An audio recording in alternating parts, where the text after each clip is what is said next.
Hey, deserving listeners, it's time for part 13 of how we are showing how to use Dungeons & Dragons in therapy. Adam Johns, our Dungeon Master, has been for 12 episodes already, showing us how to use Dungeons & Dragons in a way that promotes self-esteem, group building and bonding, self-exploration, identity exploration, social skills development.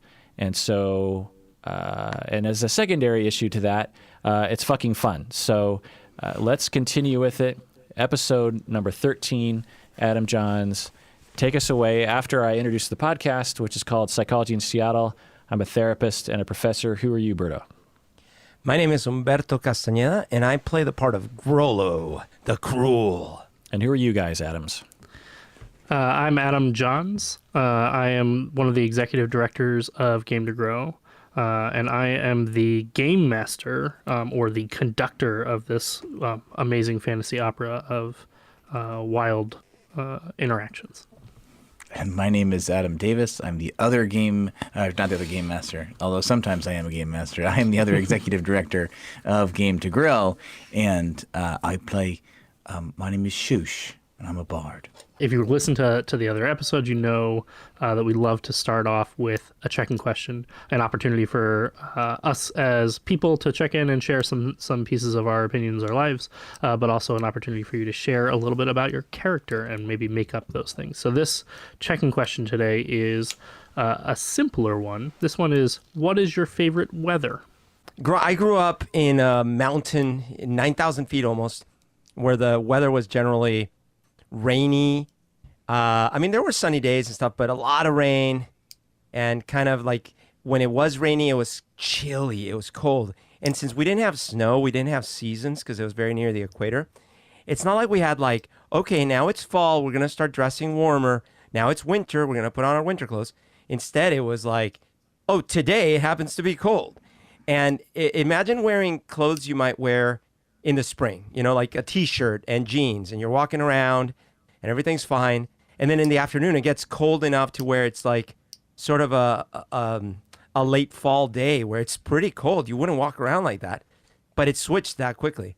That's the thing I grew up with. I didn't like it. Nope, sir. I didn't like it. There were also these days that were like where the clouds were so black. It looked like the end of the world.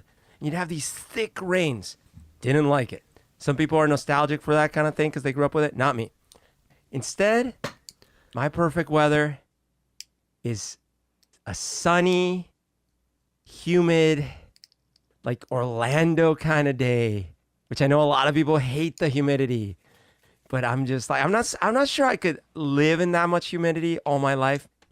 But if you're like asking me, you know, I get one day where it's my favorite. That's sort of my favorite. Because I can walk around, I never feel cold. I can walk around with a t-shirt, no t-shirt, it doesn't matter. And it's just so welcoming. I also don't find it hard to fall asleep at night. I actually find it way harder to fall asleep at night here in the summer when it gets hot. Not so much in Orlando. So that's it. That's me personally. That's great. I think Grohl is a little different though. He's a big dude. And he's not like, I don't think he didn't grow up, you know, in the mines of Moria or something. So I don't think he's used to like a lot of pressing heat. I don't think he likes that. I think he needs a little more chill weather. I pictured Grohl actually sort of my opposite. He yearns for fresh, open mountain air. You know, not very high up in the mountains, just, you know, like in the Sound of Music, when they're all going off into the Switzerland hills at the end of the movie, like it's this crisp kind of, you know, mountain, but it's got like some flowery scents to it and stuff. I picture Grohl longing for that. That's what I'm thinking. I love that. I actually think that seems so in character for Grohl to be like up in the mountains. I can picture him hiking through the mountains and just really loving the outdoors. Yeah, like some part of it is like, now I finally get away from everything, you know? Yeah. For me, I like a good July, Seattle, sunny, and 75 where I can sit in my backyard with my wife and have dinner and a glass of wine. And maybe it's getting a little chilly, so you can get a good flannel on, but it's pleasant and dry, not humid. Umberto, that's crazy talk. For Thrain, he doesn't really care about the weather, but he only notices it when it annoys him, which is when it's so hot that he gets tired as he does his jobs. But too cold, he's okay with that because he has lots of clothes that will warm him and a huge beard that keeps him warm. And he's too focused on doing good by Moradin than to concern himself with worldly silliness like the weather. So his favorite weather is whatever weather he notices the least. Exactly. It sounds like. Exactly. For me, for Adam Davis, I feel like I have seasonal allergies, and I really hate being hot, and I really hate being really cold. So springtime's awful, and so is summer, and so is winter. So I really like very select times of the year in very select places. So I'm going to say like summertime in Montana, sort of going with the mountain vibe from Grohl, but like I really appreciate when there's just grass and not a lot of trees, and when the temperature is like in the 70s, not too hot, and also there's not a lot of plants around to make me sneeze. And for Shush, I think he really likes the best sort of atmosphere for him would be like right at sunset when the sun is still up but not quite down, and then the sun is out but it's still raining. Like I think he likes the sort of dichotomy of that not rain, not quite sun, sun rain, or whatever the term is for that, where there's sunshine, I think. Or sun showers, I think that's what it's called. He loves that. He loves the poetry of it, of being in the two things that contradict at the same time. Yeah, I can picture him writing songs in that situation. I think my favorite weather is, I grew up in Flagstaff, Arizona, and it snows every year, and I loved the snow. Just the weather of looking outside and seeing snow coming down and snow covering the ground. And I think it's just, there's something so quiet and peaceful and serene. And I actually really like the cold too. When I was a kid, when I was a teenager, I used to open my window while it was snowing outside and let my room cool down to whatever temperature it was outside. And then I would just bundle up in the blankets and sleep like that. My parents hated it because, they were turning on the heat and they were heating the house, and I'm letting all the heat out through the window. But it was my favorite way to burrito up and sleep in the cold. Interesting. With that, Kirk, would you recap a little of what happened last time in our game? Yeah. So we were on a quest for the Holy Hammer of Moradin, and we so that we can destroy the avatar of Grumpsh, the orc god, or fight the armies thereof. And we entered the mountains, and there was a altar, and I ran up to the altar even though we heard monsters coming, and I was frozen at the altar. That's what Grohl and Shush saw, but I was really transported to the dwarven heaven. And I interacted with Moradin himself, who made me a hammer and also made Shush a rapier, and had a glorious hangout, anvil special time with my god. Felt quite blessed just to have had a conversation with him. And monsters were coming, and Shush and Grohl were fighting them off, but managed to fight them long enough for Thrain to return to the material plane. With the power of my god behind me, I smote or something all of the monsters and we escaped the mountain, and that's where we left off. Awesome. There was one last thing that sort of happened on your way out of the cave, which was the very end. It was the cliffhanger of our podcast last time. As all of you were escaping from the cave, you went outside, and there was this huge snowstorm. Oh, right. And just as you were sort of getting your bearing, and Thrain was explaining to Grohl what had happened in the cave, and Grohl was sort of coming to grips with it and coming to terms with it, and then all of a sudden, all three of you were hit by an avalanche, and that was where we sort of left the cliffhanger. Ooh. Dun, dun, dun.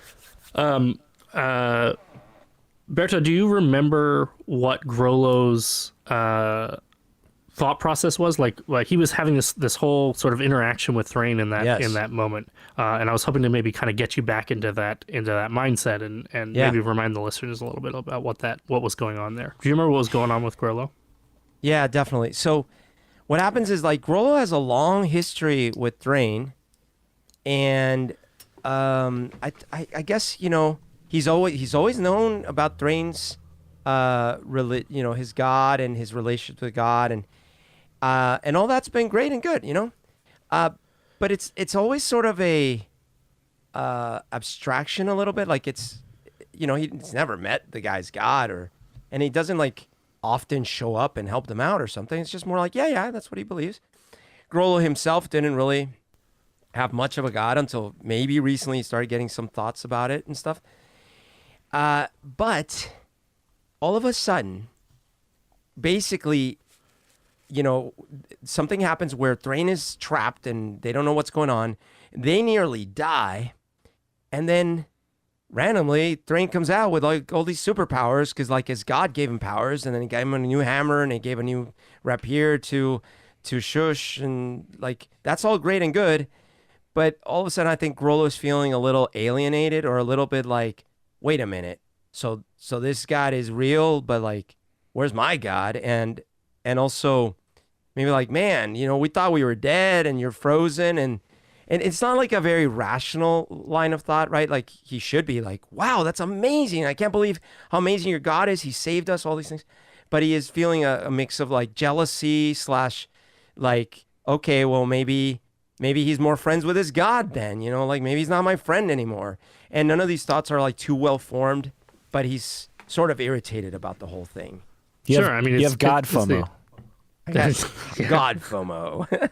Coming this I mean, fall. it makes sense. God Like FOMO. there hasn't really been a pause here. You guys were in the middle of fighting this swarm of bug monsters that almost killed you, Grolo, and then all while Thrain is frozen in time, and then he immediately comes out and slays all the bug monsters. Then all three of you just bolted out of the cave and made your way outside, where you got hit by the avalanche. So Yeah. there's not a lot of time there to process feelings. Right. We're gonna do a flashback, and we're gonna play out the scene of Grolo and Thrain meeting, Ooh, cool. which I don't believe we've established the details of that before. I remember talking about it early on, but I forget the details. I think we were saying, well, I don't know. You could obviously change this, but from my memory, Grolo was down and out on a road, and I came upon him and sort of helped him back to his feet again or something. Yeah, that's correct. Does I that have some- screw with your flashback No, plans? that's perfect. That's Oh, perfect. okay. So I've actually left this very, very open for the two of you to sort of establish what the history was for how your characters met. So the way we're going to do this is we're actually going to do this as just a scene. This is basically a role play scene, and I'll help you kind of establish what's going on in the world. And then the scene is going to end when the two of you, as a role play, have decided that you like are that was the moment that now you're like ready to maybe travel a little bit together. So you said You actually cut out there a little bit, Kirk. It was Grollo was sort of down on his luck, something like that. I did. I cut out there for a second. It was probably my internet. Oh, yeah, he was. I was walking along a road and found him unconscious or near unconscious along a road, and I felt bad for him, so I tended to him somehow, and he ended up realizing that I was his one and only friend, essentially, and he started glomming onto me, and I, absolutely accepted him, and we then became friends because I'm the brain, he's the brawn, kind of a thing. Sure. So, Grollo, what were the circumstances that you were like unconscious on a road? And you just want to, at this point now, I'm going to make up a new, I don't know if we had defined that before. So I'm just making up what happened that led me to being unconscious. Yeah. Yes. Yeah. Exactly. Okay, got it. All right. Well, what had happened was, so at the time, Grollo, he was at an age where he had already grown up, and when he was growing up, he used to be sort of overall pretty happy, like half-orc, even though he had all this traumatic stuff when he was younger.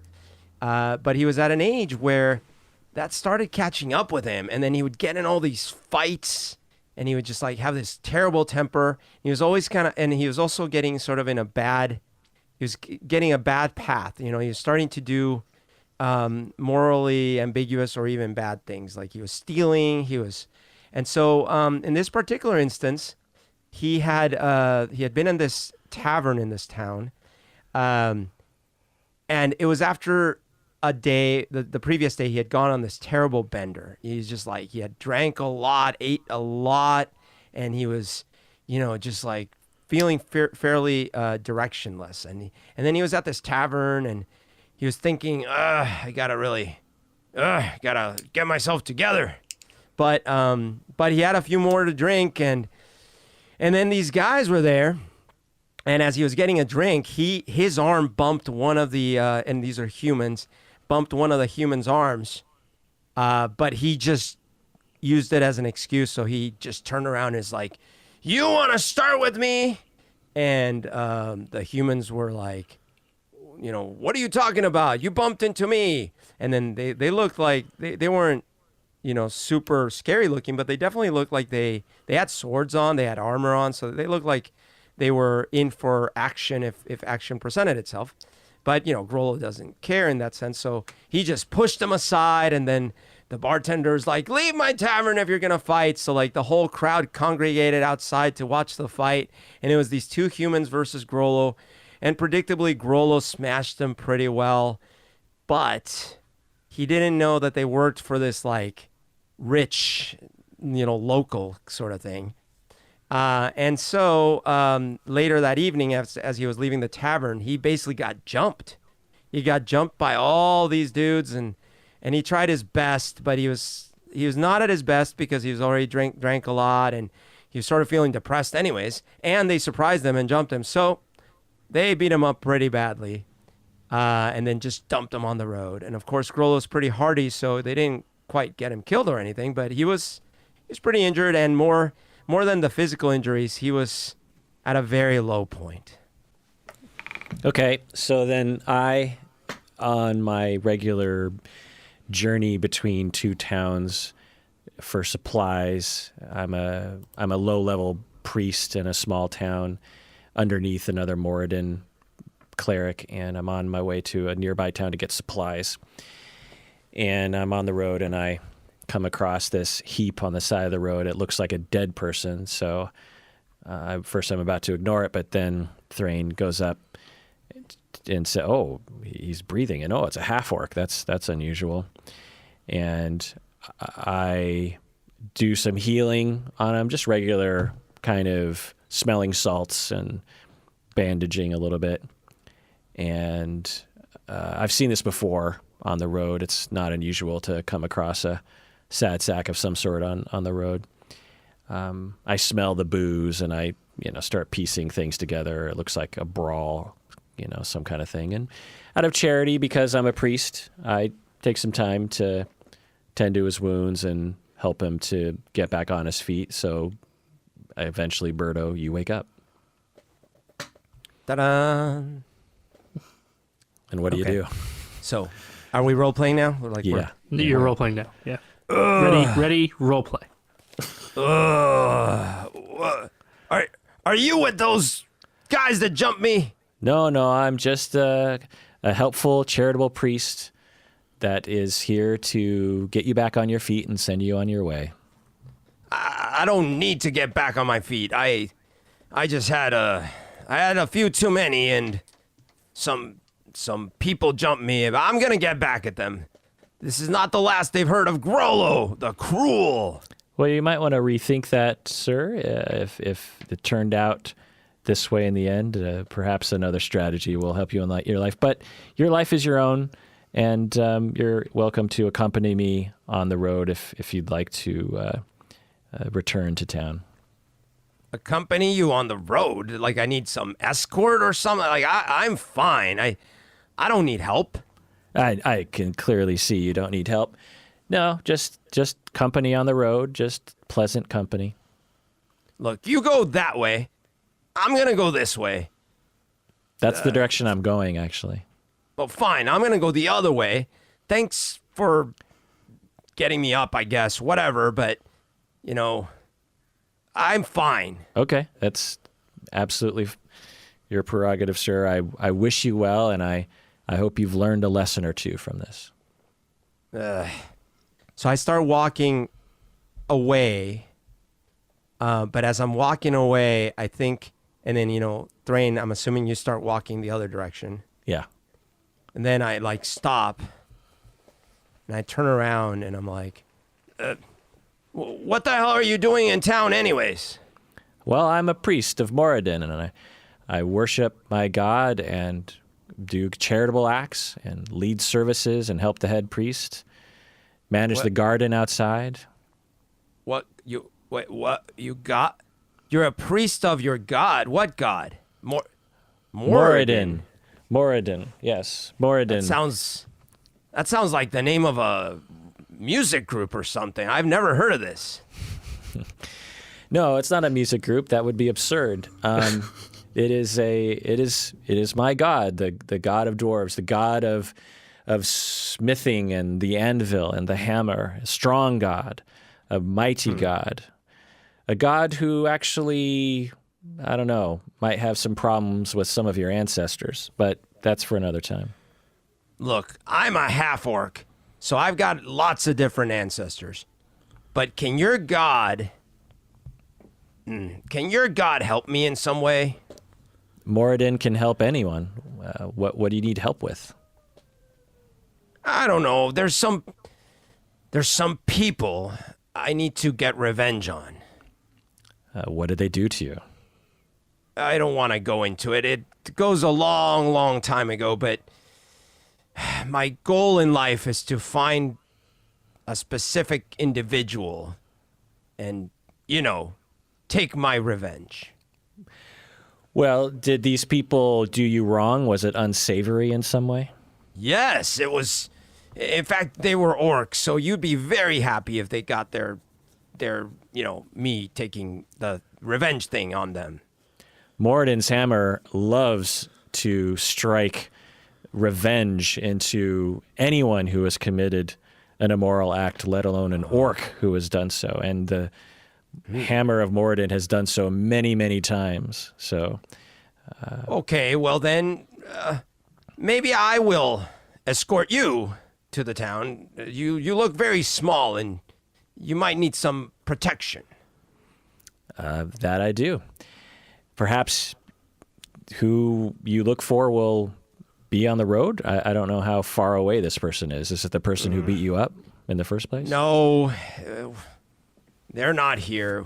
I've been searching for a long time. Someday I will find them, but for now, let me buy you a drink in town and let me hear more about this Moradin thing.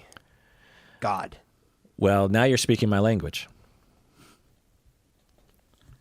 and scene. Yeah, awesome. That was perfect. That was a great role play, but more specifically, it was a great opportunity to sort of establish that first meet between the characters. Yay, we met. It was a meet cute. It was a meet cute. It was a beautiful meet cute. We're gonna hop back to the current timeline. Grollo, you wake up. The first thing that you notice is you're cold. You're very cold. And as you open your eyes, for a second you think maybe you're blind because all you can see around you is white. And you have dark vision. And so whatever you're seeing is clearly dark. You can tell that you're looking around a dark place. But it doesn't look like cave walls. It looks like just whiteness kind of all around you. The second thing you notice is how much your legs hurt. And as you look down, you can see your body, and you're sort of encased. It's almost like a big cocoon. You can see that there's a tree that's just above you, and it seems to be buried, and completely surrounding it is snow in every direction. You're laying on top of it, in fact. But your legs are completely covered and pinned by a huge boulder. It's sitting on top of your legs. And as you are taking stock, figuring out what's going on, finding your bearings, you're remembering what happened. And you're realizing you are buried in an avalanche. It looks like you're stuck in a tree well. You must have gotten pushed at some point into a section where a tree got ripped up. And it's given you a little bit of breathing space, actually, very technically. It's given you a little bit of air. And you realize very quickly that your legs are pinned under this boulder. What do you do? Oh, what the? Oh no, I'm stuck. Oh, my legs. Why am I blind? What sort of madness is this? I start hitting the rock with my fists. You can tell your maul has actually gone missing.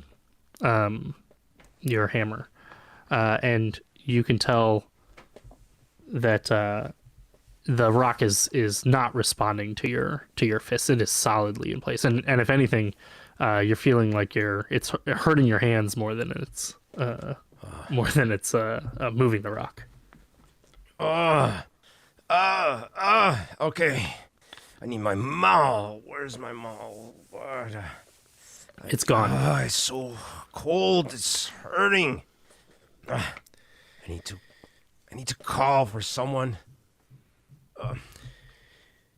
Your next thought, Grollo, is thinking about Thrain and Shush. You were lucky. You were buried in a tree well. You have no idea where Thrain and Shush are. They are nowhere next to you, for sure. Help! Thrain! Shush! You can feel the silence that snow brings. The sort of soft and muffled sound that it happens as you yell into the snow around you, and the deafening silence that comes back to you. Okay, think, Grollo, think. What's the... By Moradin, help! Move this rock!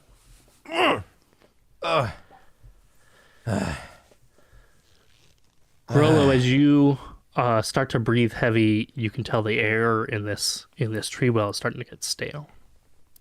And They started what? it's starting to get stale. It's starting to taste stale air. And you realize you don't actually have that much air in here.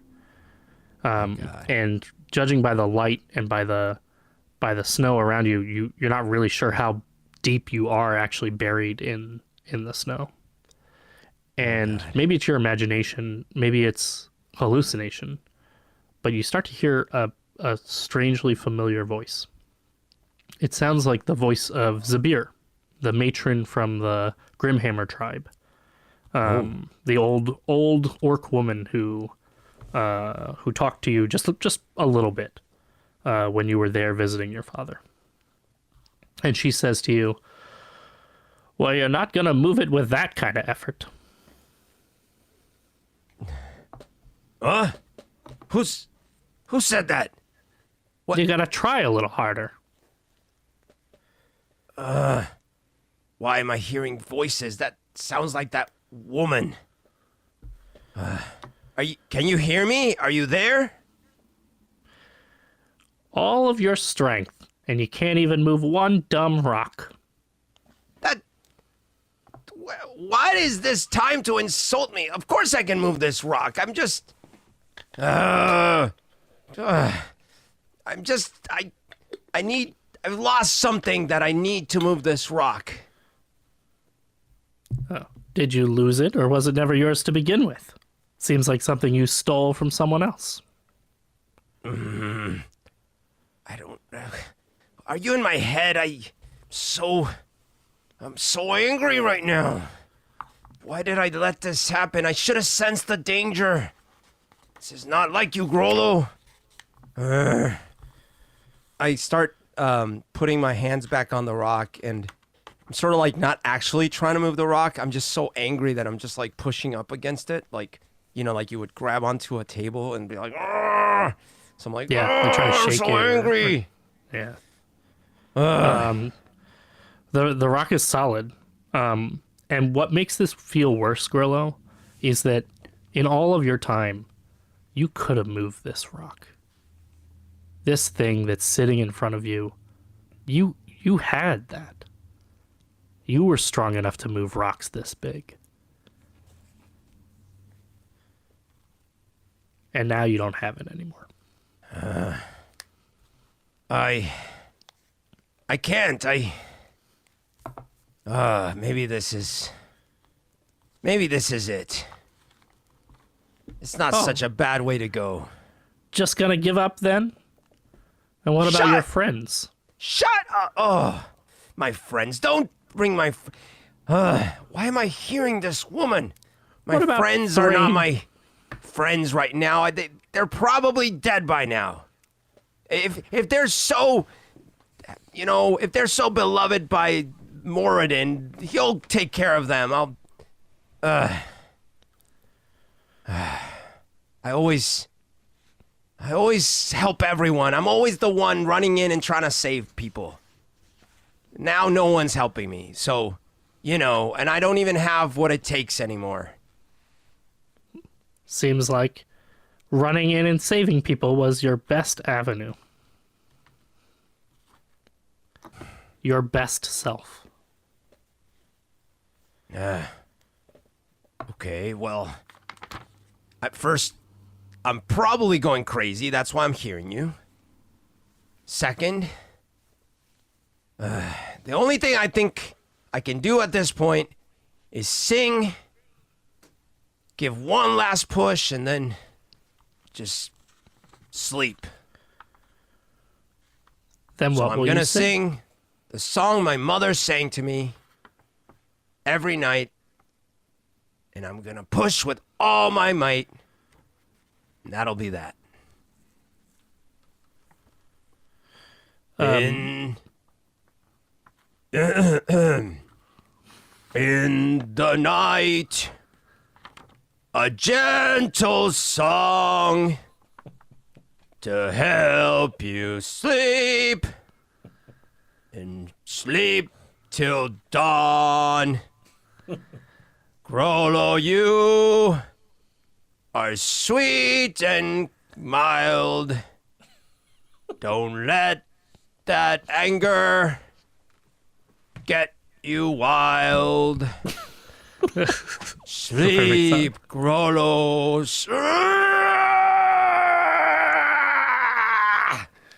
Grollo, as you sing, you think back to memories of your mother and the time that she spent with you, and the time that you remember the cottage, and you remember the leap pies that she would bake for you, and you remember the time that you would be in the forest with her and gathering supplies for dinner or gathering firewood for the stove. And all of them are sweet memories. And most of all, you remember her singing. Beautiful songs. And as you think about that, you also think about your mind drifts, and you think about Cruddy and Hurley pies. And you think about Shoosh and him trying to keep up with you and eat just as many Lee pies as you can eat. Just as spicy, just as hot. And you think about Thrain and him just taking you on and providing you the bandages when you needed it, and the healing and the support when you needed it. And you realize as you're going to push that the rage isn't there anymore, but there's something else in its place. It feels a little like determination instead of hate, like fortitude instead of anger, like might instead of that seed of chaos that your rage was before. And you tug. And as you do that, you give one last big push to the boulder, and the boulder starts to move. And all it does is encourage you more.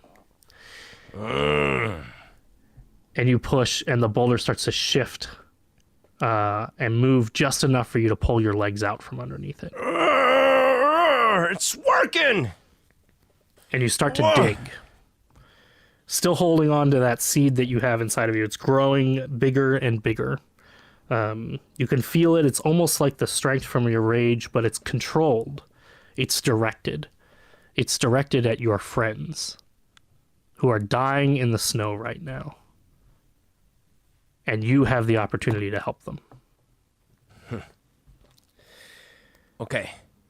So am I free now? Meaning, is the rock off me? The rock is off you. You can now dig through the snow or whatever it is that you would like to do. I'm sorry, Thrain and Shush. I don't know what I was thinking. I'm coming. Hold on. I start digging towards the right of me, thinking, they were next to me, so like they should have landed sort of to the side or something. Sure. Yeah. That makes a lot of sense. Also, I guess, well, yeah, I mean, I keep trying to, I use my voice as much as I can to see if anyone will reply. So I'm yelling loudly, like, Thrain, Shush! And then I'm digging. So you're having no problem digging. You're taking out huge chunks of snow as you're pulling, and you haven't gotten any more air.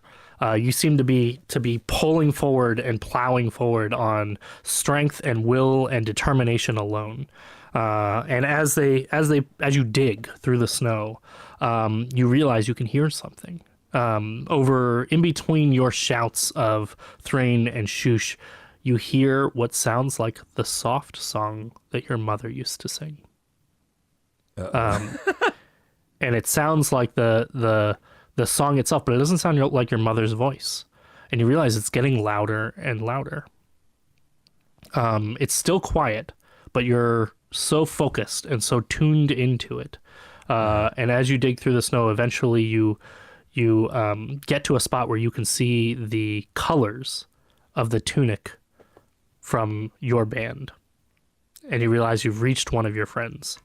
And you dig deeper into it, and you can tell it is Shush, and he is unconscious, but he is singing the song that your mother used to sing.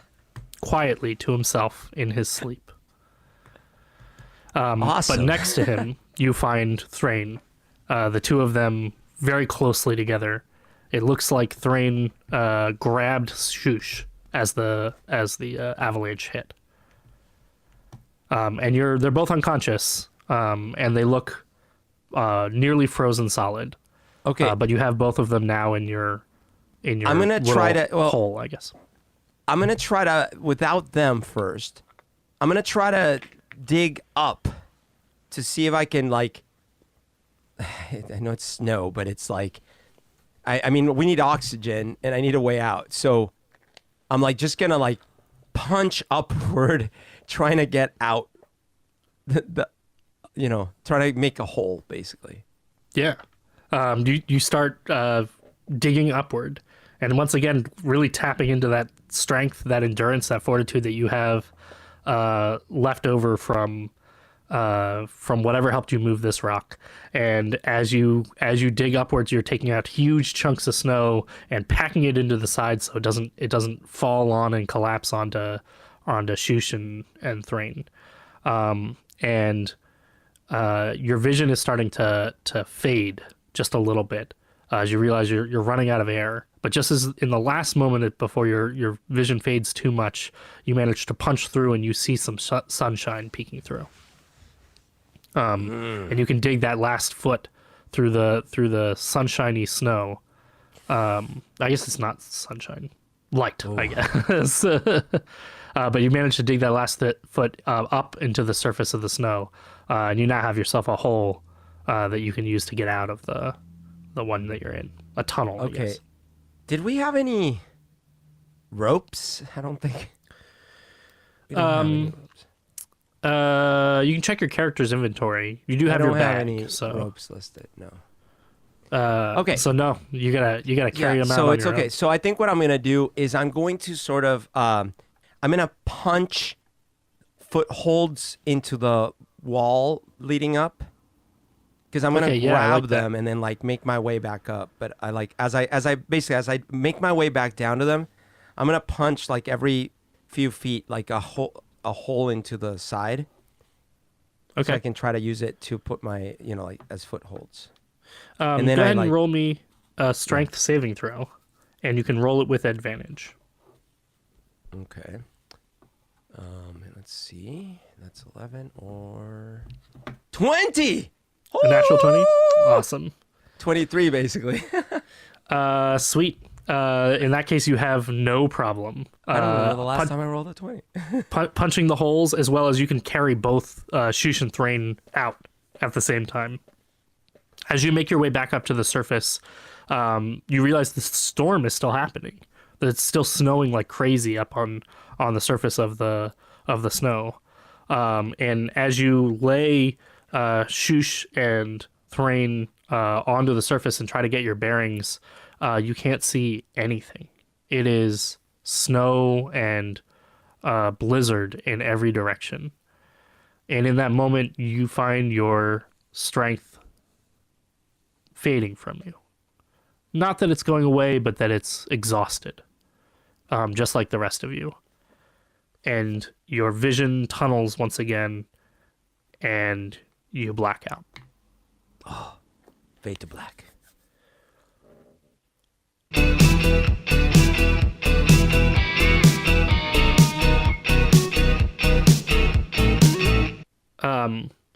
Thrain. Yep. You wake up. Yay. You are in what looks to be a small cave. And the small cave, it looks like it sort of dead ends. Like it only goes in maybe 15 feet. And you can see there are like animal flaps covering the entrance to the cave. And all around you are trinkets and knickknacks, a lot of it made from animal parts or sticks and stones and things like that, things clearly gathered and strapped together, put together from a natural environment. And you can see a few books that are tattered and well-worn, lying on a clearly handmade wooden sort of table. It's more like a rock with a big plank of wood on top of it. And you are bandaged. And you're actually sweating. You're underneath a huge pile of like animal skin blankets. and you can see in the corner of this room, you're in a small cot, also clearly handmade and constructed. And in the corner of the room, you can see Shush and Grolo, who are also still seem to be unconscious, but are bundled up and covered in animal fur blankets as well. And you hear a noise coming from the outside of the cave, and you watch as one of the flaps opens up, and you see what looks like a bear making its way into the cave. Where's my hammer? I start looking around. It is on the. It's actually on your bedside. Like there's a little table there, and it's sitting right there, along with any other sort of small knickknacks that you might have been carrying. I try to leap up and grab my hammer. You find leaping is a more difficult task than you thought it was going to be, and as you sort of pull yourself out of bed, you collapse to the floor, but you're still conscious, and you kind of grab at your hammer and kind of pull yourself back up to standing. And the bear turns to you and says, "Well, hey now, that's a whole lot of work you're doing there. Calm down now, friend. You're in a safe place." A safe place? Where are we? What are we doing? And I'm holding my hammer with two hands, just kind of in his direction. And he turns to you, and you realize it's not a bear. It appears to be a human, and he is wearing an elf. And he is wearing a bear outfit. He's wearing literally like the whole skin and fur of a bear, including the face of the bear kind of on the top of his head. And he says, "Whoa! You're just up on the mountain. I'm just here trying to make you. You know, I found you, all three of y'all, just kind of hanging out in the snow. They're mostly pretty covered. I might not have found you at all, except that one of you was singing. Well, what are the chances of that while you're all unconscious and whatnot? But I figures what you find on the mountain you get to keep, so I believe all you belong to me now." So as he's saying that, in one hand, I start kind of making my way over to Grolo to check to see if he has a pulse. You can see, you make your way over closer to him, and not only can you tell he has a pulse, he's breathing steadily. And then I check Shush as well. And he also looks like he is breathing, and actually, it looks like this person probably has bandaged you all up, and you notice your wounds are also bandaged. Yeah, and I say, "May Moradin bless you, my fine elf. You have saved us and perhaps the world." Well, I don't know about that. I just brought you into the cave here. You know, I don't know about the whole world. It can't all fit in my cave, you know. I make my way over to the door and just, if I can, just peek outside, just get a lay of the land. As you peek outside, you can tell it's a sunny day. There are no clouds in the sky, and you can see that there is snow just covering the environment. It is a soft, snowy powder covering all the area. And he seems kind of concerned, but he doesn't want to get in your way while you're flailing the hammer at him. And he goes, I don't know, friend, if you're ready to, get up and walk out of the tent. I might recommend you at least have something to eat. You've been out for quite a while. Sure. Let me tend to my friends here, and I hold up the hammer and I say, "By Moradin's anvil, let your wounds be healed." And I touch Grolo, and I do the same to Shush with some cure wounds. And it's enough. Ultimately, your wounds are healing naturally, but this really accelerates the process. So Grolo and Shush, you both wake up to a similar sort of set of circumstances. Are we, so hit points wise, are we back to full or? Yes. I'm sort of invoking some role play mechanics here of you're at full hit points, but you're still weak, essentially. Okay. Kind of recovering from a terrible trauma that's happened to you. But yeah, You're basically at full hit points and full recovery. Okay. Where are we? Well, you're in my cave, friend. Who's this? What's happening? I didn't introduce myself. Well, sorry. Can I name him? Because we have a situation. I actually already have a name for him. Oh. His name is Simon. Oh, awesome. So just to chime in here. So, Simon, if you're listening, your best friend Alice wants to wish you a happy birthday and reach out to me to ask to name a character after you. You and your best friend Alice found the podcast by listening to the Johnny Depp Amber Heard episode, and you like this podcast. And so, Simon, this one's for you. Yay. He says, well, my name is Simon. It's wonderful to meet y'all. I'm just, living in the cave up on the mountain. Some call me a hermit, but I don't really like that term, so I'd prefer if you just call me Simon, because that's my name. It's nice to meet you, Simon. I suppose we should say thank you. Why do I still hear voices in my head? Sure. It's me, Grohl. That might be the fever. I think you all have broken from your fevers. You were pretty cold when I found you. What with being buried in the snow, and you don't have a lot of good warm weather gear, or cold weather gear, I guess I should say. Keeping you warm gear. I call it keeping you warm gear. Where are we? Oh, well, you're in my cave. I call it Simon's Cave, but you can call it whatever you'd like to call it. I mean, you could call it I kind of would prefer, actually, if you called it Simon's Cave. That's sort of the name that I gave it. Don't call it like Bat Poo Cave or anything like that. That wouldn't be a very nice way to Is to there refer bat to poo the in cave. this cave? Should we be worried about this? There was a long time ago. There was some bat. I cleaned it all out, though. It's all Okay. It's gone now. When I moved in, the last residents, probably bats. Had Thank you, kind of left it there. Simon. I appreciate the hospitality. Should we stay? Should we be on our way? Oh well, aren't you just a peach with trying to be as polite as possible? No, I think you should stay because I think you might collapse if you try to walk your way out the door right now. Why don't you stick around? I just killed me a couple of squirrels, and I think they'll make for some good eating. Look, I don't think you understand. Like, there is very serious stuff happening, and we need to handle it. And We might not be able to handle it on an empty stomach, Grohl. I am hungry. Hey, your friend's pretty wise. It's a good Actually- idea to have some good eating. Squirrels What make kind good of eating. food are we Turned down a talking? squirrel. Why don't you sit yourselves down, maybe prop yourself up a little bit, see if you can get your head around yourself.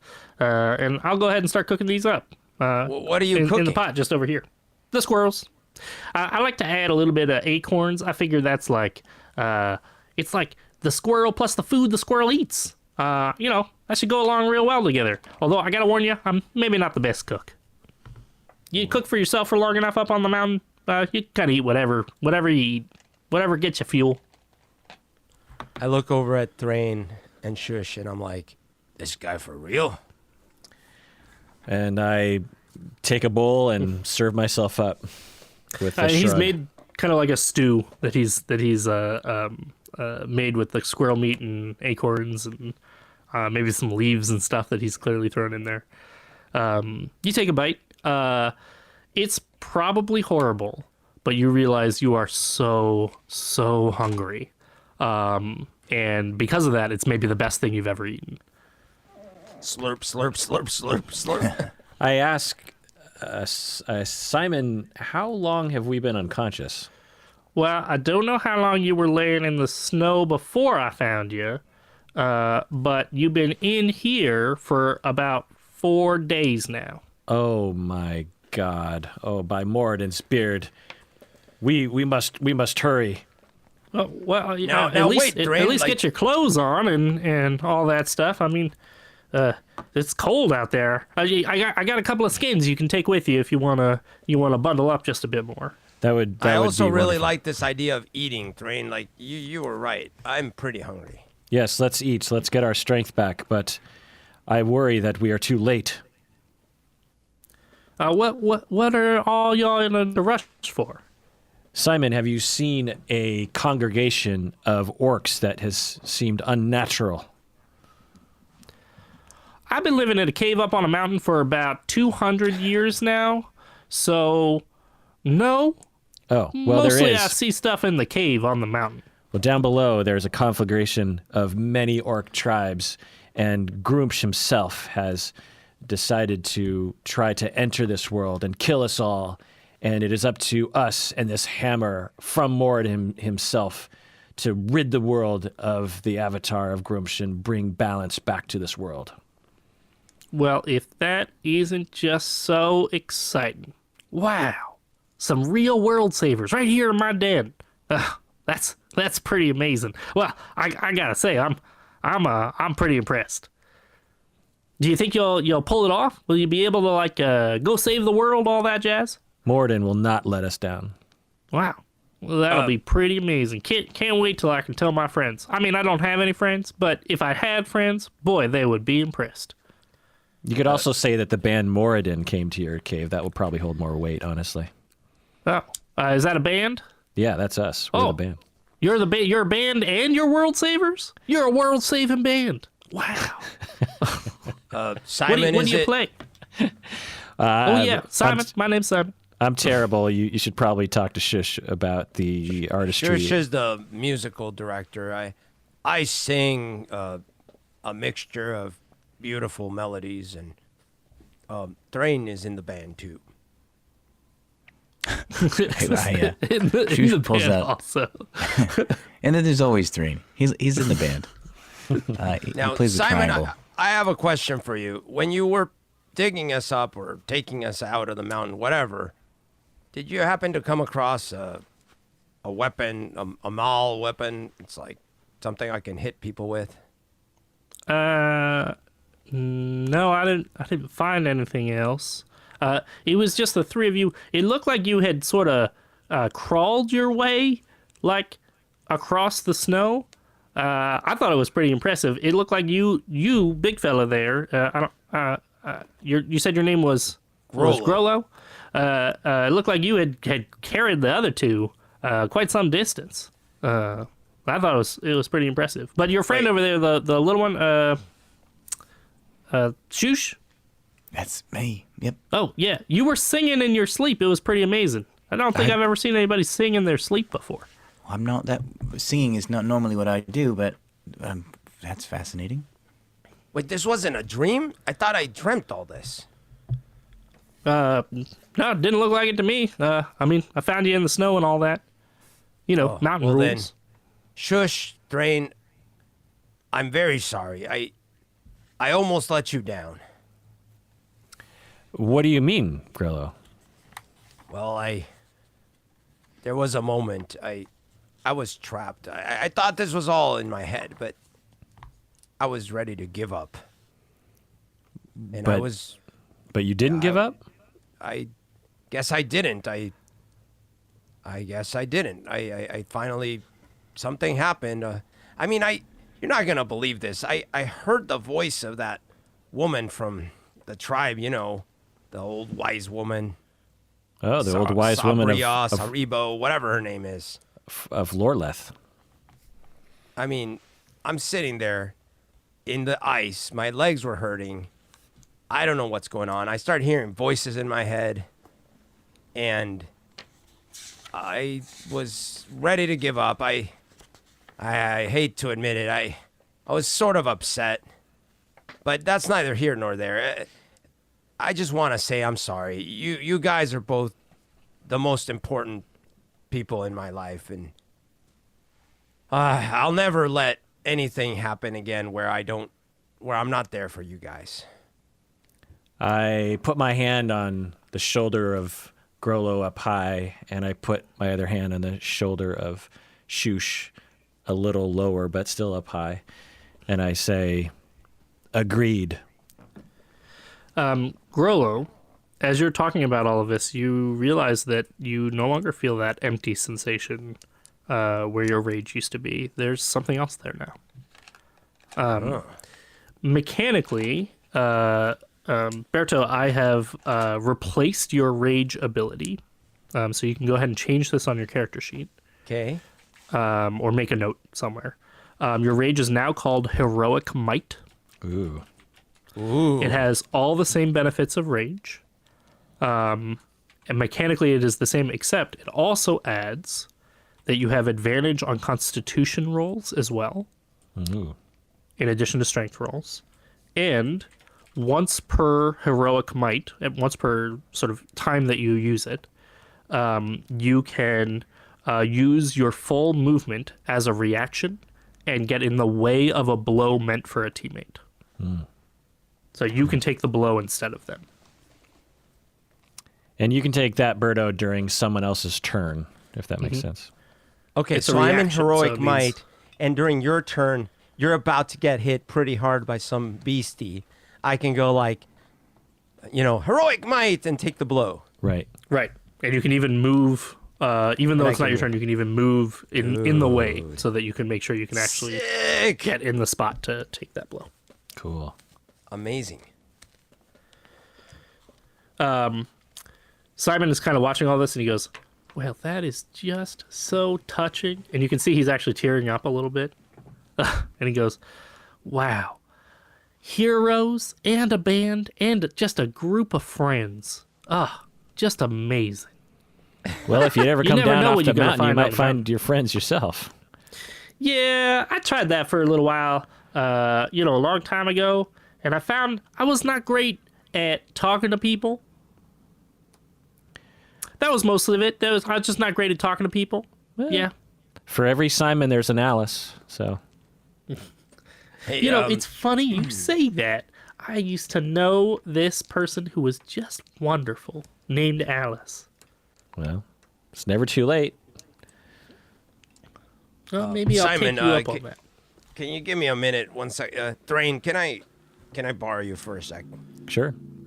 Hey, I kind of lean in and not whisper because Grolo's not good at whispering, but I sort of say a little quieter. Something happened to me, I think. What? What happened? I feel different. Like, I can't explain it, but it's like I'm still not like angry, I think, but something feels like better. I don't know. Does this have to do with your nether regions, Grollo? Why, what? Never mind. Ugh. Well, either way, thanks for saving our life, Grollo. As usual, we couldn't do this without you. You're welcome.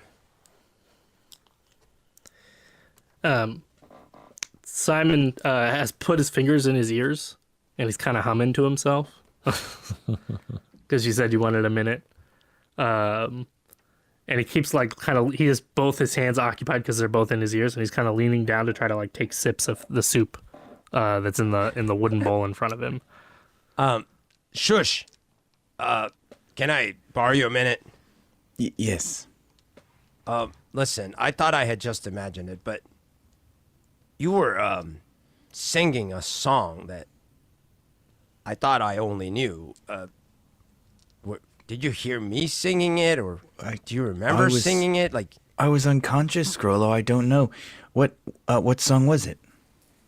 well, it's a song my mother used to sing to me when I was a young lad. What are the words? Well, they included my name, so I don't know if it was originally like this, but it was about me going to sleep and waiting till the dawn, and then how not letting my rage or my anger, make me wild, and it's just a song she sang so I could sleep. But you were not singing the words, but I heard the melody. It's very strange. Adam, does Shush actually know this song? Is this a song that other parents would have sung?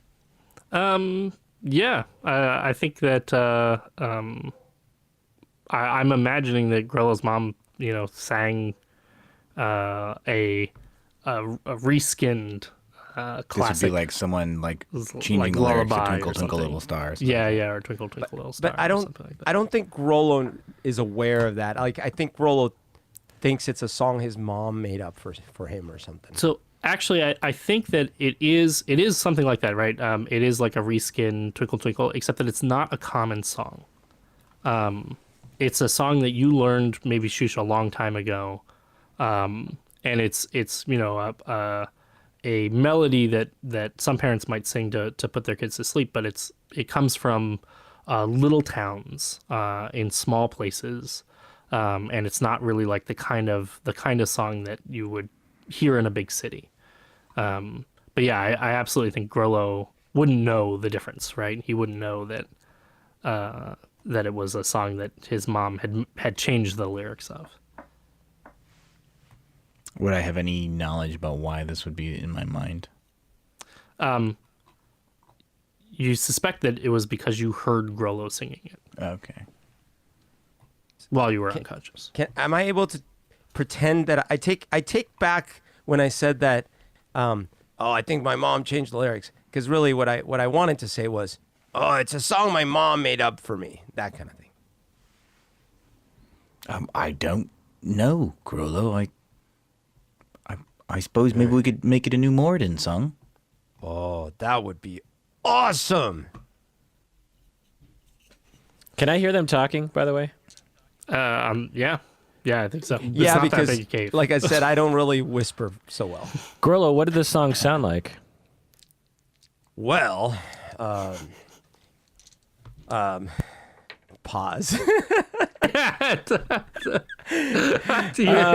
don't know if I can recreate it what the exactly. song was. Well, just make up a new one then. Okay. Well, it was like this.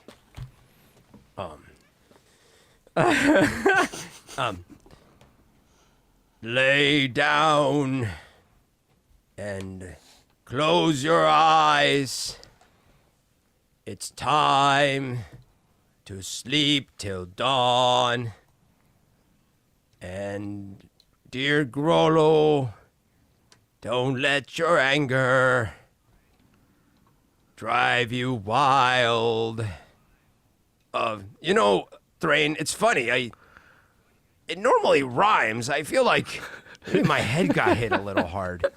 I'm getting the words. I sort know of this mixed up. song, Grollo. I know this song. Keep going.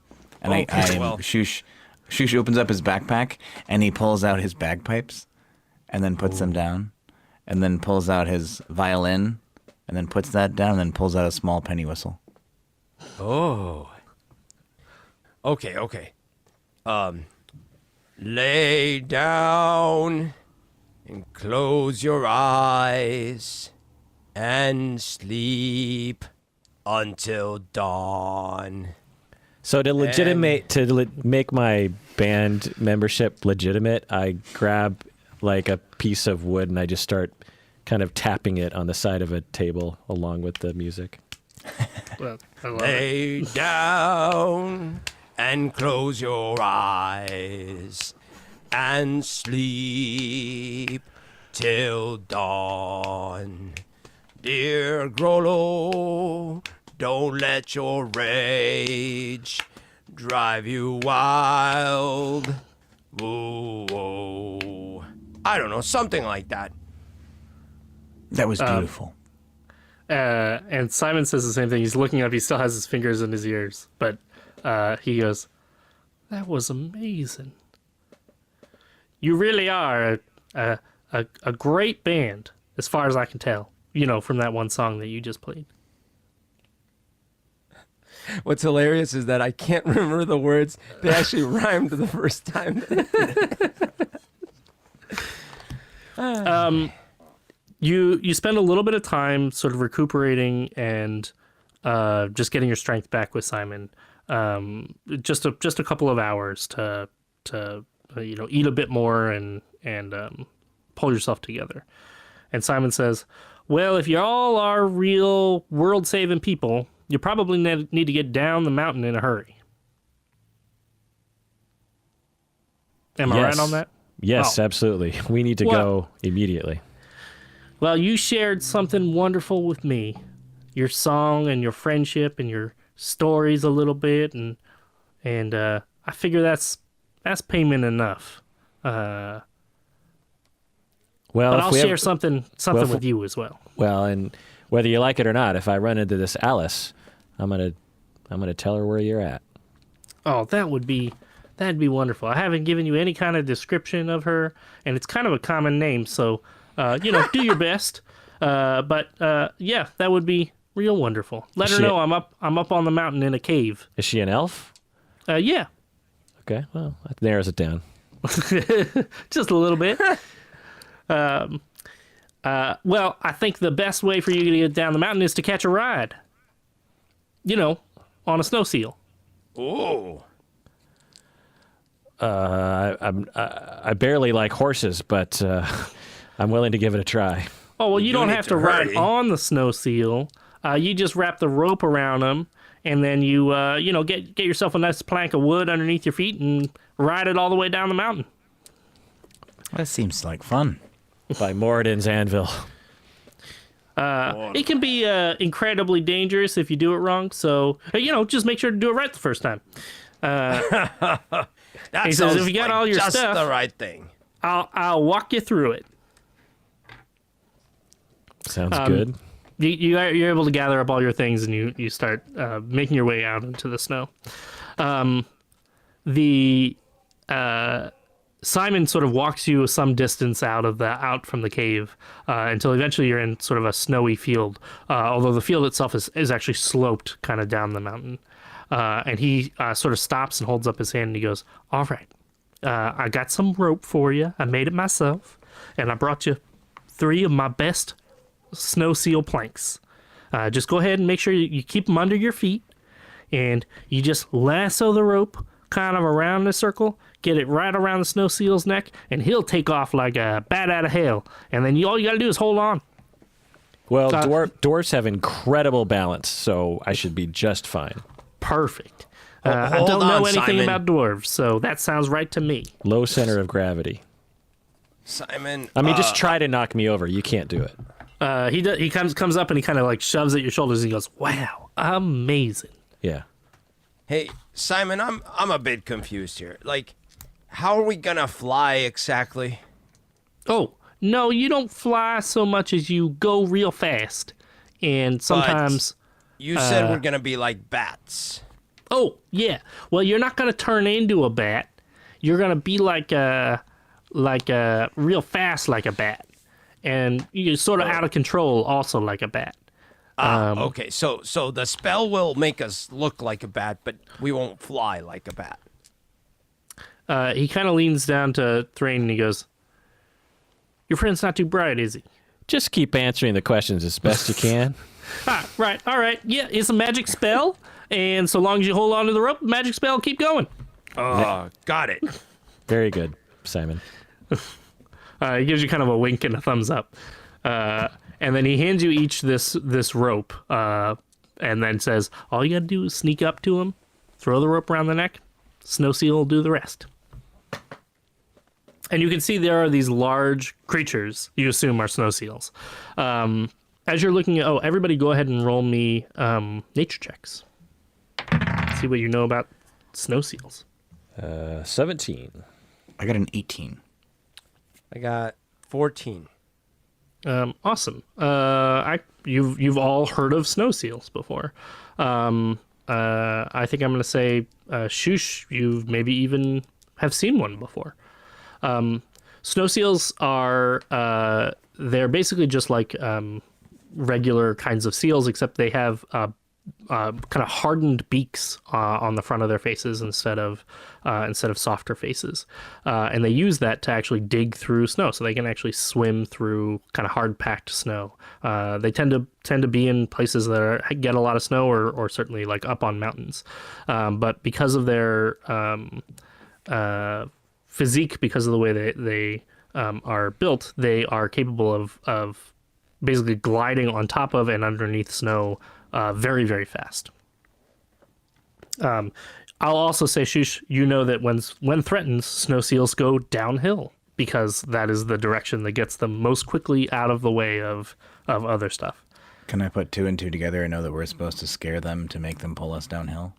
Yes, although I'll also say probably once you throw a lasso around their neck, you're not going to need to do much more than that to scare them. I want to say like yeehaw and giddy up and stuff like that. Yeah. Andale, andale. Why don't we start? Shush, go ahead and roll me a. I think we're going to make this a stealth check because you're basically sneaking up to throw this thing onto them. I got an 11. Okay, perfect. Actually, we'll go ahead and do everybody. So Kirk and Berta, why don't you go ahead and roll me stealth checks too? Stealth check? Oh, God. I'm at disadvantage because of my armor. Oh, I actually rolled pretty good, 14. Wow, that's great for disadvantage. 15. Wow. Shush, you're the worst one. Shush, why don't you explain to me what you do that's not so stealthy? I don't have that much experience with snow, and so I don't know like when the snow is like firm or whether it's going to crunch Well, maybe down. it's steaming up around you, kind of, because Oh yeah, because I'm so hot. So I think this particular piece of snow is gonna like be firm, and then I like step on it and it crunches, and then I like verbally have like oh no. And then I think the snow seal immediately sort of turns around, and then they see you. So all three of you are sort of sneaking up onto the snow seals all at the same time. But from kind of different angles to kind of aim at different ones. All the snow seals are in this big field and kind of hanging out, sunning themselves together. And so you're all sort of sneaking up from different angles to pick the one that you picked out, the closest one to you to lasso. So you say that, Shush, just as Grollo and Thrain are kind of throwing their lassos, and the one that you were closest to picks his head up and immediately looks at you and then sort of barks at you and then starts jumping off and swimming away, which gives you just enough time to throw your lasso and catch him by the tail instead of by the neck. I'm gonna yeehaw all the way down. And you actually see Simon kind of shout off into your direction, "Yeah, you go get him, catch a ride!" And he's got his hands up in the air as the three of you take off down the mountain. It's a hilarious scene. The snow seals, so you've got your planks underneath you. Shush, you are on your stomach because you had to basically dive to keep up with your snow seal. But Thrain and Grollo, the two of you are standing on your planks as the snow seal takes off. And you're basically surfing, snowboarding, water skiing, whatever form you like to imagine your character being in this moment. I turn around to Simon and I yell out, "Low center of gravity!" He's got a huge grin on his face. He's got two big thumbs up as he watches you take off further down the mountain. And you are finding that to be very true. You really got your feet on under this thing, and it's staying intact. You're really balancing pretty well. Grollo, what does it look like for you to be surfing or whatever stance you're using on down the mountain? So I hope someone makes some fan art of this scene. This is awesome. Yeah. Yeah. So I mean, actually, I in my mind, as I'm feeling kind of powerful, like I'm feeling a little reconstituted. I don't know why. I don't know about the heroic might. I just know that, like, man, I'm just feeling good, And so I picture myself as, like, heroically coming down this mountain. But the thing is, like, in reality, I'm not actually so good on this plank, so I'm sort of like shifting awkwardly, plus I'm big and lumbering. I also didn't quite understand the phrase, so I also yell, "Low center of gravity!" and I'm imagining like this conqueror coming down the mountain. It's perfect. It's sort of the difference between how you think you look, how you feel while you're playing Beat Saber, and how you actually look while you're playing Beat Saber. Exactly. Grollo, you're feeling like really great coming down the mountain. And as the three of you are shouting that, the snow seals really take off. The fact that you're shouting at them really seems to encourage them forward. Shush, you do get a couple of really good yeehaws in there as you start making your way down. I hope Simon likes that. That was for him. you're able to go most of the way down the mountain, and by your estimate, Thrain, it does save you quite a bit of time making your way down the mountain this way, as opposed to the just hiking your way down. But you definitely have in the back of your mind just how much time do you have before this whole invasion, before everything happens with Pekiha, and you know that you are now on a tighter time crunch than you originally thought you were. Absolutely. The snow seals sort of give up, and they don't come to a stop. They're still trying to get away from you, but the snow starts to run out as you get closer to the bottom of the mountain.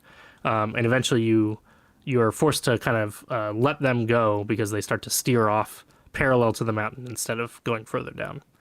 And that leaves you just a few hours to make your way down to the base of the mountain, which you do so, and are able to camp for the night at the very base of the mountain, right near the road, maybe hoping to catch a caravan or travelers, maybe get some horses, really anything.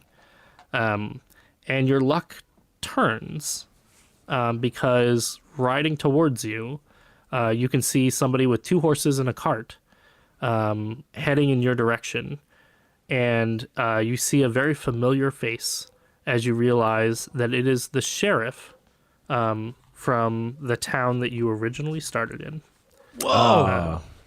And he eyes your campfire, and before kind of realizing who you are, he turns around and he says, if you wouldn't mind, I would love having a chance to share a bit of your campfire and a bit of its warmth. And that, I think, is where we're going to end the session for the day. Woo! Whoa. What a twist! So there you go. So I know this session was very roleplay heavy, and certainly really focused on Grohl, especially at the beginning. But I would love to end our session the way we always end our session, with some spotlights for somebody else from our game today. Well, obviously, Berto's role playing was awesome. I know Umberto you well enough, and I know Grohl well enough, I guess, and how you're embodying him to know that as you were going through that avalanche under the snow situation, that you were really feeling the feelings. You know, there's an easy way to role play that, a way to kind of fast forward button that role play, but you really let it breathe in a realistic manner. I always love, that's why I love Dungeons & Dragons, is that it gives you an opportunity to really play around with like the reality of it. You know, you could feel the weight of Grohl's disappointment in the past and his confusion and his sort of emerging more wise self or something. And there's the belly of the whale moment, you know, instead of Grohl being like, ha, okay, I get angry. I get it. You want me to get angry. You know, it's more just like, I don't know, man, I have complicated feelings right now. And I thought that was really interesting tension to witness. And of course, you know, John's giving you a place, you know, a landscape to kind of play around with was genius as well. I really like that. My spotlight also is going to go to First, I was going to Roberto. say, I want to give a shout out to me for overcoming such technical difficulties and getting my microphone somehow working. Just kidding. Yeah, so for those who don't know, how long it took. it took us like, I don't know, an extra 40 minutes to get ready today because Berto was having 'Cause of technical me. problems. And But no, he couldn't he couldn't talk, but he could hear us, and the whole I time could hear you. I just kept hazing him because I'm like, Umberto's you know, equipment costs 100 times more than all of our equipment combined, and he It also doesn't work. knows computers 1,000 times better than all of us combined, and somehow we're waiting 40 minutes for him to get his IT shit together. It was the worst of all worlds. No, okay. So first off, I wanted to say, like, in that moment, it was really interesting. So I guess, first of all, I hate to do it again, man, but DM, like, you get it, because it was so interesting. I needed to trust you, because I honestly wasn't sure how we were going to get out of it. I mean, I had a sense, like, I think. But so what I did is I knew that you were going to let me play it out, but I didn't know how. And I definitely, like Kirk is saying, I didn't want to cheat, because I didn't want to be like, well, then I suddenly feel something raging inside. So I just did. Yeah, Kirk, you're right. I was sitting here, I was grimacing, and I was feeling it, man.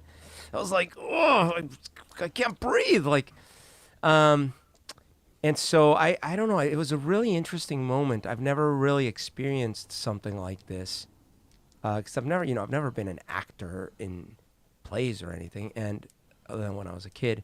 And in our experiences in D&D so far, I felt like we've come close, but this is the one moment where I really was not sure where we were going, and I kept just keeping myself in, like, the dark, both literally and figuratively.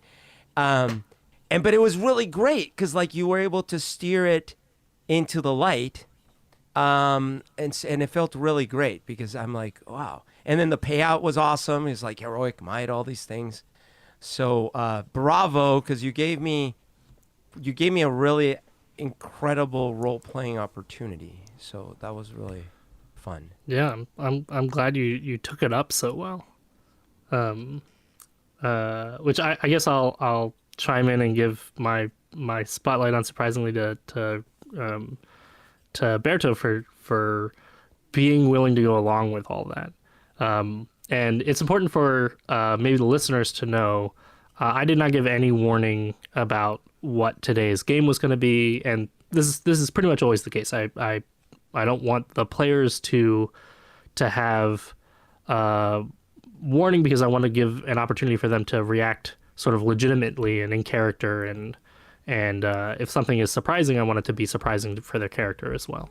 And I also want it to be like a game of D&D. We're recording this and performing this, but it's also I don't want it to be disingenuous to listeners to say, like, oh, well, that's they knew what it was, or they practiced it ahead of time. No, I want it to be spontaneous and in the moment, like D&D normally is.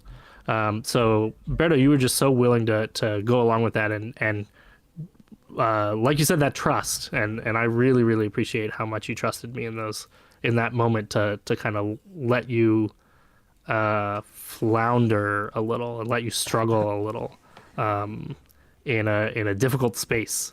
Dude, because it was like, you're like, I'm like, oh, and then I push against the rock. Yeah, it doesn't do anything. And I'm like, oh, and then I'm like, it's like, yep, yeah, I know you're stuck. And I'm like, God damn it, what's going to happen? Also, I was thinking in my mind, well, even though I'm upset at these people, I'm obviously going to yell for help. Nope, no one can hear me. Yeah. I did want to mention two other things. I really liked because in the beginning when Thrain and I were meeting, it was interesting because, like you said, we hadn't really prepared anything. We didn't talk about this ahead of time or anything. And it was another interesting moment because both Kirk and I, we didn't really, like, it's not like we knew where that scene would end. And we certainly knew that scene couldn't end with us being best buddies of all time because, like, we were just meeting. And then you asked me to, like, set up the situation, and I just, like, made it up on the spot and sort of, I didn't really know how I was gonna, because, again, one thing I do try to do is I try to not cheat. So if I'm role-playing that Grohl is, like, kind of in a bad spot in his life and he's angry, and then I can't just be like, well, thank you, stranger, for your kind healing. Now I'm your friend, right? And then I didn't know what Thrain was going to do. So it was a really fun experience because, Kirk, you, like, played it straight. You like, didn't say, like, no, let me try to help you. Like, nope, you kind of did it realistic. And then you sort of, like, caught on that I'm walking one way, you're walking the other way. And because I was hoping you wouldn't be like, no, let me try to convince you not to, because I wanted that scene to play out where I'm going to turn around and change my mind. And you let it happen. And that was really fun. It was really fun. Yeah. Yeah, I mean, it takes I don't know, a limber, creative mind like yourself, Berto, to be able to, in the moment, create something that makes sense, but also because we know where we need to go. There's the beginning and the end, and we need to fill in the gaps. And as a non-improv person myself, I have to say, like, it's fun to be on the edge of fucking up like that, you know? Yeah. Yeah. Well, and I'll end with, again, it's the little moments. Shush, you could have just said that you pulled out your usual violin. You could have said you might have just pulled out the bagpipes this time. But no, you went that extra little bit. You're like, you pulled out, what is a whistle? What was it? It's a penny whistle. It's like penny from whistles. From an And so I Irish thought like that was drinking songs. That was such a well-crafted little moment, because it was a very special thing, right? It was like, you don't know what the hell you were singing. You don't know what I'm talking about, but you know that it seems to mean a lot to me. And so, like, your character had this intuition, like, this calls for the penny whistle. I love that. I love the bagpipes to be overdoing it in a cave. A little too cacophonous. My spotlight goes to Umberto for. So when I was in middle school or high school, I had a audio cassette or a CD, whatever year that was, of like a cast recording. So it wasn't like an audio book. It was like a cast recording with all the voices and background noises and stuff for The Lord of the Rings.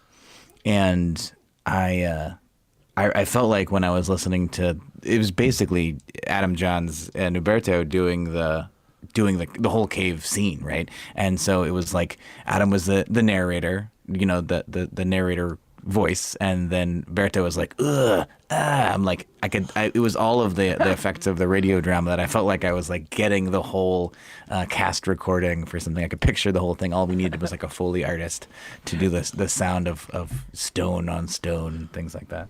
Silver and gold, silver and, remember the cartoon? Silver and gold.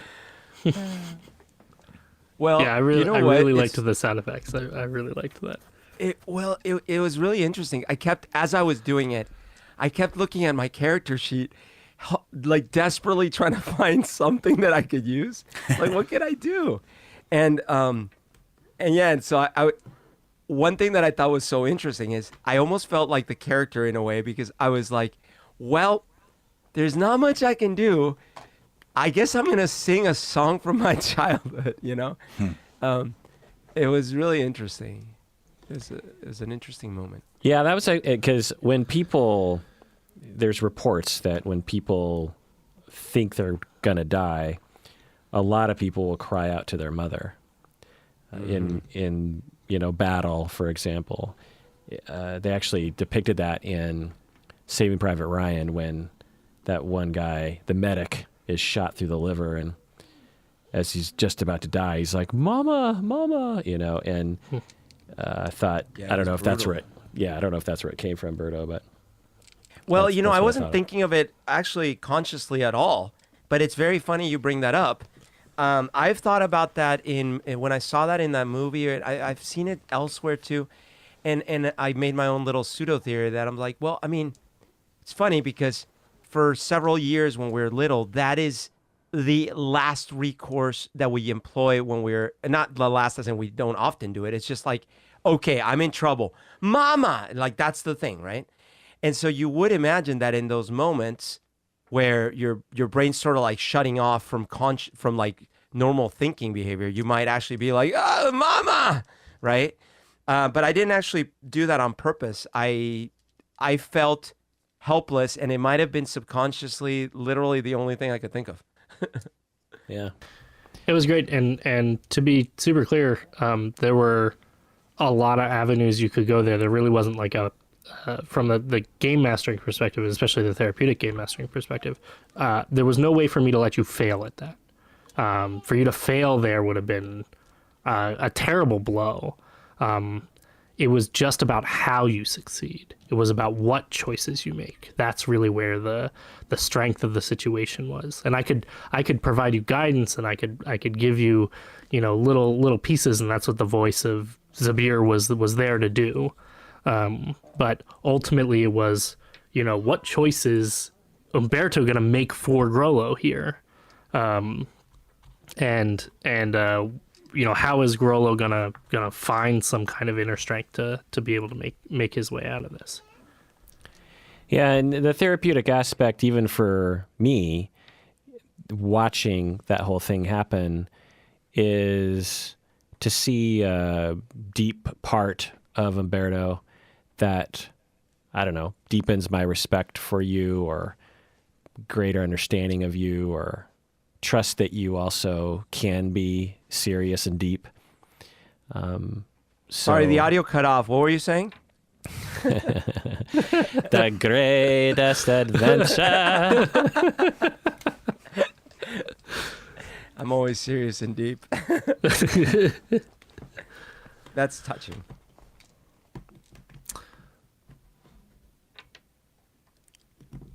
Okay, so Yeah. Well, that's all I got for you guys today. all right. Till Well, the next time. If you want more information, go to gametogrowth.org, and or if you want to hear all these episodes, go to psychologyinseattle.com and click on the Dungeons and Dragons episodes. You can hear all 13 episodes and some other episodes where we talked about Dungeons and Dragons, just talking about it. And as always, everyone out there, please take care of yourself. Grollo, why should people take care of themselves? Because even them, even all of us, they deserve it. The greatest adventure.